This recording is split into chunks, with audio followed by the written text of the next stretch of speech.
주님, 아름다우신 주님, 지혜 풍성하신 주님, 오늘 성령을 통해 주시는 주님의 지혜, 주님의 능력이 우리에게 필요합니다.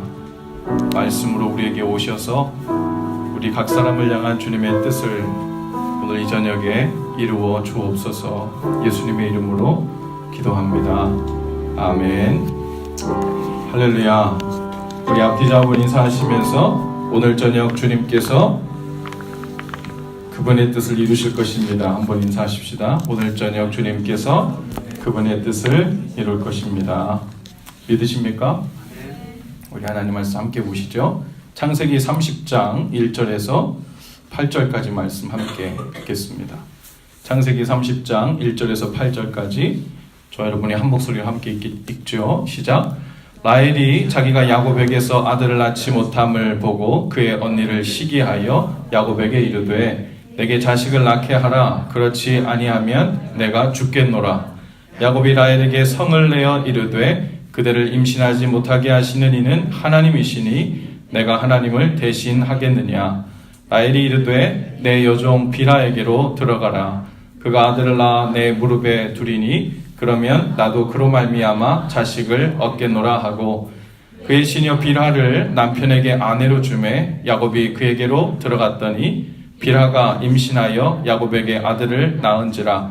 라헬이 이르되 하나님이 내 억울함을 푸시려고 내 호소를 들으사 내게 아들을 주셨다 하고 이로 말미암아 그의 이름을 단이라 하였으며 라헬의 시녀 빌하가 다시 임신하여 둘째 아들을 야곱에게 낳음에 라헬이 이르되 내가 언니와 크게 경쟁하여 이겼다 하고 그의 이름을 납달리라 하였더라. 아멘. 구약 성경에 보면요, 그렇게 아들에게 연연해요. 그렇죠? 요즘 시대하고는 완 정반대죠. 요즘은 딸들을 많이 갖고 싶어하는 것 같아. 물론 아들, 딸 골고루 쓰면 더 좋지만요. 좋고 나쁨을 떠나서 우리에게 아들을 주시든 딸을 주시든 모두 귀하고 복되고 있는 그대로 하나님의 뜻이 있을 텐데 이때는 아들이 아니면 안 되는, 아들이 있어야만 대를 잇고 또 하나님의 뜻을 이루고 또 그 민족이 종족이 건강하고 또 강하게 펼쳐나갈 수 있다는 믿음이 있었죠. 그래서 족보에도 아들의 이름들이 쭉 나오고 딸의 이름들이 자꾸 생략돼요. 그래서 이때는 어떻게 낳았다 하면 다 아들만 낳았나, 이런 오해가 들도록 족보에도 아들 이름만 나오죠. 그런데 나중에 알고 보면 그 사이에 딸들도 많았는데 이 성경에 기록될 때는 아들의 이름만 기록된 거였어요. 성경에 그렇게 기록되었다 해서 그것이 하나님의 뜻은 아닙니다. 그 당시에 기록되었던 당시 그들의 시대의 배경이 가부장적인 사회였고 이런 배경 속에 기록되었기 때문에 아들의 이름이 기록되었던 거죠. 여러분 잘 아는 대로 야곱이 외삼촌 라반에게서 사기를 당하잖아요. 그렇죠? 자기가 사랑하는 라헬을 위해서 내가 신부 지참금을 가져온 게 없으니까 그 대신 내가 몸으로 7년 동안 무보수로 열심히 일해가지고 신부 지참금을 대신하고 그렇게 해서 라헬과 결혼하겠다. 분명히 약속했는데 7년 지나고 나서 신방에 들어갔다 나왔더니 아침에 일어나 보니까 누구예요? 레아, 그의 언니예요. 한 가지 좀 이상한 건 정말 그때는 밤에 아무런 불도 없었는지 얼굴을 알아볼 수 있는 방법이 전혀 없었는지 어떻게 아침에 가서 그걸 알아보게 되나. 레아를 그동안 못 만난 것도 아니잖아요. 7년 동안 레아를 보고 이야기도 나눠보고 연애를 했으니까 사랑에 빠졌을 거 아니에요. 그러면 신방에 들어가서 좀 알아봐야 되는데 어쨌든 아침에 일을 알아보게 되죠. 이 안타까운 일을 어찌 해야 될지 고민하고 있던 차에 라반이 이렇게 제안합니다. 우리 풍습에는 언니보다 동생이 먼저 시집가는 일이 없어서 그러한 거니까 내가 둘째 라헬도 내게 줄 테니 7일 동안 이어지는 이 결혼 피로연을 잘 마치고 그러면 그 다음에 라헬도 줄 테니 그 후에 7년을 더 일을 하라는 거예요. 그리고 나서 어쨌든 레아와 라헬을 모두 얻게 됩니다. 동시에 또 레아의 몸종 시바와 그리고 라헬의 몸종 빌하를 모두 얻게 되죠. 그런데 이제부터는요, 예상치 못했던 아주 무서운 일이 시작됩니다. 바로 자식 경쟁이에요. 오늘 본문에 나오는 것이 자식 경쟁에 대한 이야기인데 아주 무서워요. 처음부터 라헬은 목숨 걸고 나옵니다. 하나님께서요, 처음에 왜 그러는지 모르겠어요. 레아에게만 연거푸 4명의 자식을 연달아 주십니다. 라헬에게는 자식이 없었어요. 그러니까 라헬이 야곱에게 오늘 1절에서 뭐라고 이야기해요? 언니를 시기하여 야곱에게 이르되 내게 자식을 낳게 하라. 그렇지 아니하면 내가 죽겠노라. 막 협박을 합니다. 그랬더니요, 그렇게 사랑했던 야곱이요, 라헬에게 성을 냅니다. 아니, 생명을 주고 임신하게 하는 것이 내 맘대로 되는 거냐? 하나님이 그렇게 하신 것을 왜 내한테 대신하라고 그러냐? 그러면서 라헬에게 성을 내죠. 여러분, 사실은 이 라헬이 야곱에게 성을 내고 있는 것 이야기하고 있지만 이것은 누구만 하는 일임을 알고 있어요? 하나님께서 하시는 일임을 알고 있습니다. 결국은 이게 자기 뜻대로 되지 않자 하나님께 성을 내고 있는 거예요. 한 가지 의문이 있습니다. 야곱이 분명 이 라반의 집에 오기 전에 중간에서 돌베고 노숙을 하다가 하나님을 뵙죠. 바로 베델에서 뵙습니다. 그리고 거기서 하나님의 약속을 받아요. 아브라함과 이삭에게 주셨던 하나님의 약속, 내 자손을 하늘의 별처럼 바다의 모래처럼 많게 하겠다. 그리고 네가 너를 보호해서 이 집으로 돌아올 때까지 내가 너와 함께 하겠다라는 약속을 분명히 주시죠. 그리고 나서 라반의 집에 갔어요. 이제 야곱은 하나님과 함께 한다는 믿음을 가지고 사는 사람이 되었습니다. 그런데 이제 라헬과 결혼하는 과정에서, 그리고 이러한 일이 벌어진 과정에서 하나님 앞에 어느 본문에도 하나님의 이름을 부르거나 무엇을 요구했거나 하나님 어떻게 하면 좋죠? 하고 상의하거나 뭐 이런 이야기가 하나도 나오지 않아요. 아마도 이 라헬이 야곱에게서 정혼을 하고 함께 결혼하기로 했고 무려 7년 동안이나 함께 지냈는데 그런 하나님을 만났던 이야기, 나에게 주신 약속의 이야기를 하지 않았겠습니까? 사랑하게 되면 그 마음에 있는 것, 깊은 것, 비밀까지도 다 이야기하게 되는데 라헬과 정혼하고 7년을 연애하는 동안 그런 이야기를 왜 안 했겠어요? 그런데요, 이 라헬도 야곱도 이 답답하고 화가 나고 이해할 수 없는 상황을 만났을 때 하나님께 묻거나 또 하나님께 도움을 구하는 장면이 전혀 없어요. 바로 사람의 감정이 나오죠. 바로 시기하는 마음이 일어났대요. 그리고 곧바로 성을 내기 시작합니다. 그리고 야곱에게 대하여 하지만 누구에게 화를 냈다고요? 하나님을 향해서 화를 내고 있는 거예요. 라헬이요, 어떻게 이렇게 그 윗대에서 하는 것들을 그대로 따라하는지 모르겠어요. 자식이 없다 보니까 누가 했던 일을 똑같이 따라하냐면 사라가 자식이 없으니까 자기 나이는 늙고 안 되니까 자기 시녀 하가를 통해서 자식을 얻으려고 하잖아요. 거기서 이스마엘이 태어나서 큰 어려움을 겪지 않습니까? 그런데 여기에서 이 라헬이 똑같이 사라와 같이 해요. 어떻게 해요? 자기의 몸종 빌하에게로 들어가라고 이야기합니다. 거기서 아이를 낳아서 내 아이로 좀 삼아야 되겠다는 거예요. 그 마음이 어디서 나왔겠어요? 시기하는 마음에서 나온 겁니다. 어떻게든 자기 언니를 이겨봐야 되겠다는 데서 나온 거죠. 그래서 빌하가 야곱에게 아이를 낳아주죠. 첫 번째 아이의 이름이 단이었어요.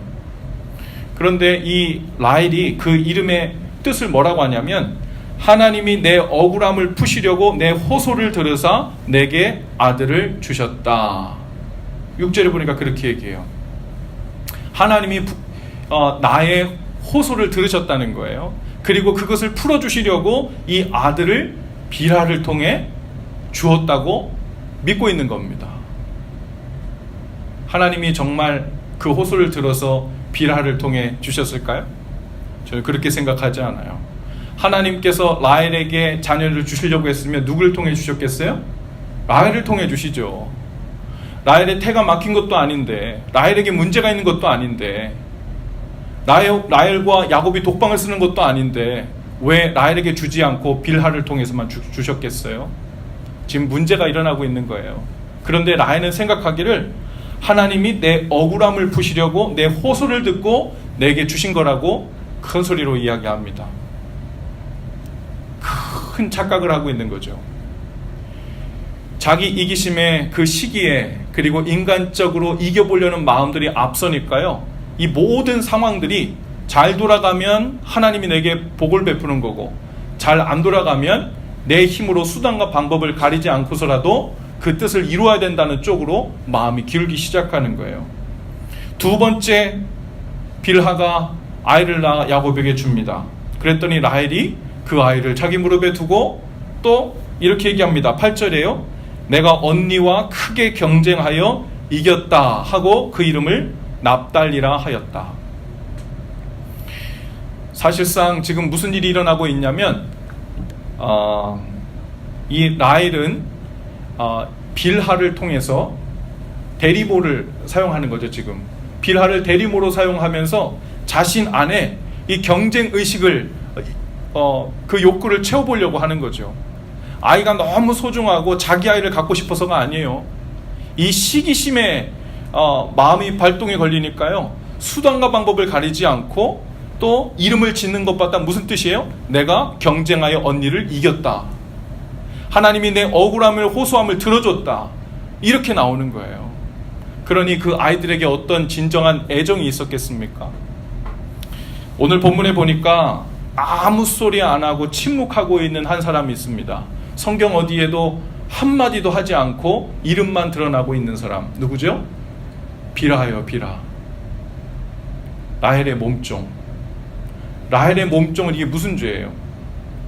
아이를 둘이나 낳는데요, 자기가 낳은 자기 자식이에요.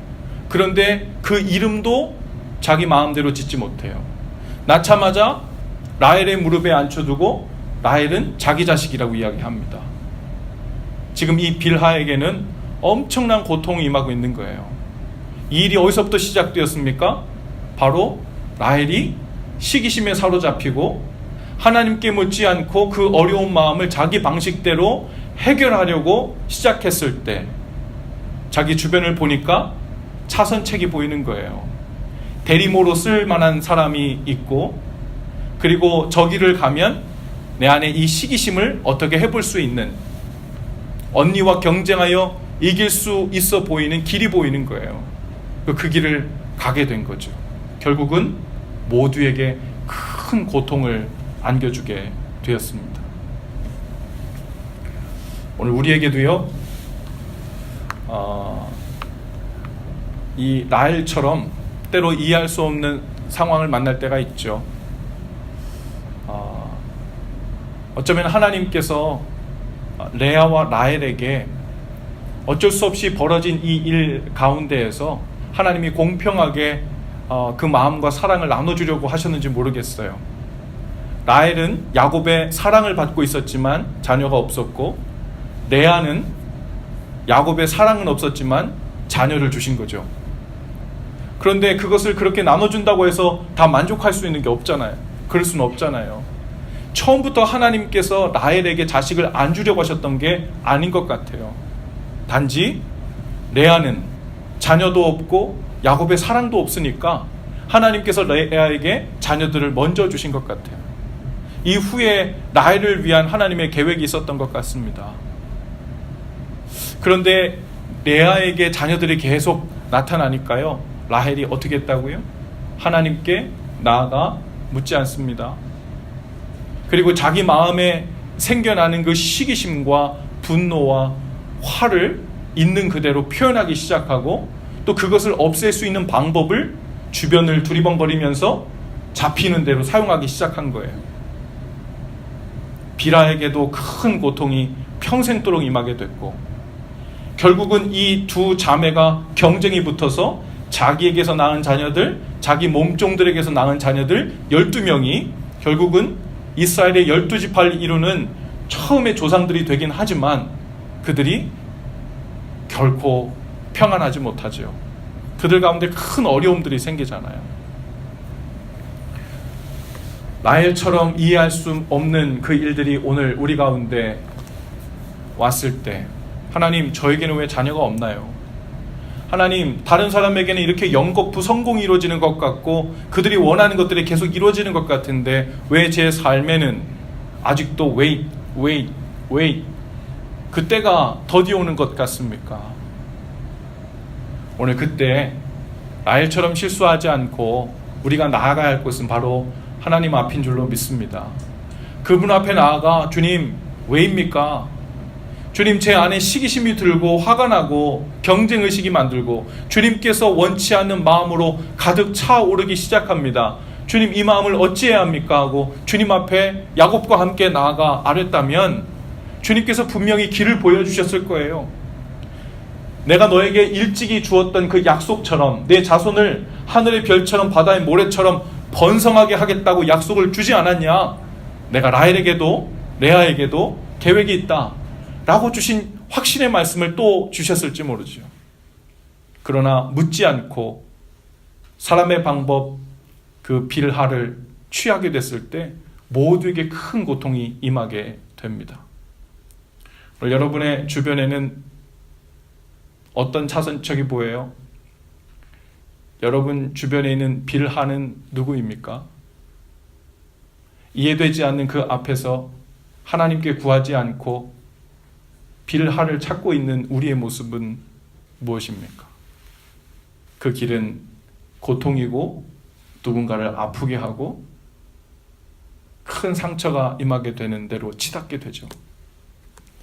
나는 언니와 크게 경쟁하여 이겼다고 선포했지만 사실은 이긴 게 아니었어요. 자기 자신에게도 진 거고 모든 사람들을 다 실패자로 만들게 맞죠. 오늘 말씀 제목을 주 안에서 이겨야 합니다 이랬어요.